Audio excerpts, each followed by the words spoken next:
Mari kita bercerita tentang bagaimana sebuah perusahaan sebaiknya berdiri.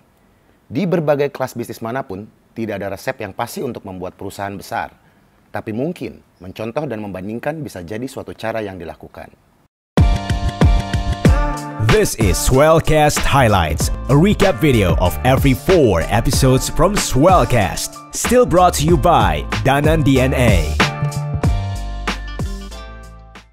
Mungkin kalian tahu ada satu buku fenomenal tentang aparel. Judulnya Shoe Dog. Apa yang membuat masyarakat Amerika membeli buku yang digadang-gadang sebagai buku terlaris di Amerika pada saat itu? Di buku itu, Philip Knight sebagai seorang pendiri Nike membuka hampir semua rahasia sejarah Nike.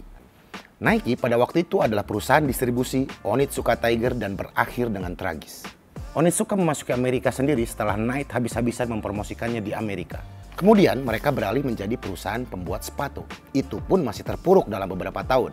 Nah, tahukah kamu apa yang membuat mereka menjadi produk yang unbeatable? Ya, detailing produk.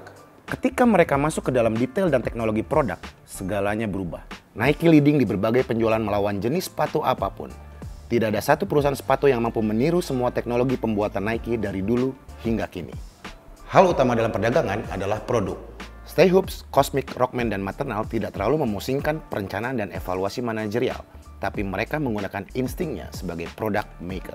Maternal menerapkan QC ketat terhadap produk mereka, begitu juga dengan Stay Hoops dan Cosmic. Stay Hoops dan Maternal juga menekankan pada detailing produk. Kalau kita ngomong kaos kaki, itu ornamen yang sangat penting dan nggak bisa main-main gitu, karena kan performance jadi masuknya kan, performance socks gitu kan, kaos kaki performance. Jadi pada saat itu ya PR terbesar kita bagaimana kita secara grafis kita menang, maksudnya dalam mereka berbeda dengan apa yang sudah ada, tapi kita imbangi dengan kualitas yang bisa dipertanggungjawabkan. Kita fresh order, jadi kita udah pakai garuk lah semua, udah hampir setahun ini nggak ada jahitan pinggir dan body size ya, dan bahan juga udah ngejar heavy cotton, Gildan ya. Jadi setebal mungkin tapi nggak panas, bukan setebal mungkin, tebal tapi nggak panas karena gramasinya dia nggak padat. Setelah produk selesai, marketing adalah masalah berikutnya.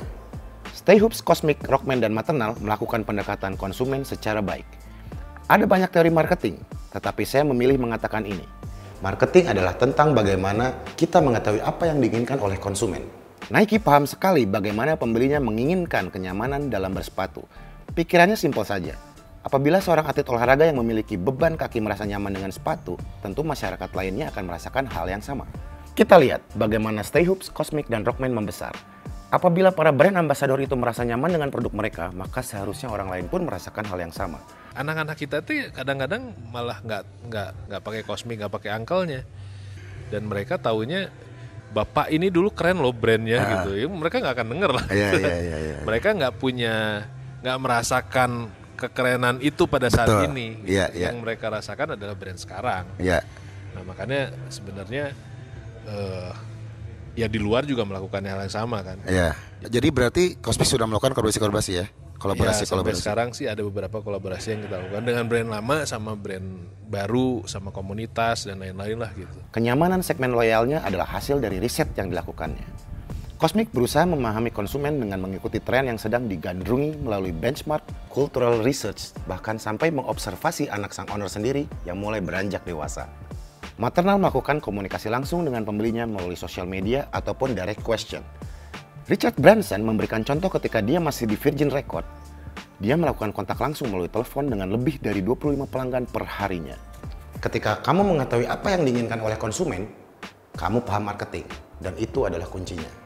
Hal berikutnya yang harus ada dalam perdagangan adalah branding. Brand itu seperti sebuah soul. Dia terus-menerus tumbuh, berkembang, dan berinteraksi dengan seluruh penggunanya. Produk tanpa brand itu hanya bersifat pragmatis, sesuai kebutuhan, tanpa ada rasa bangga dan tanpa identitas.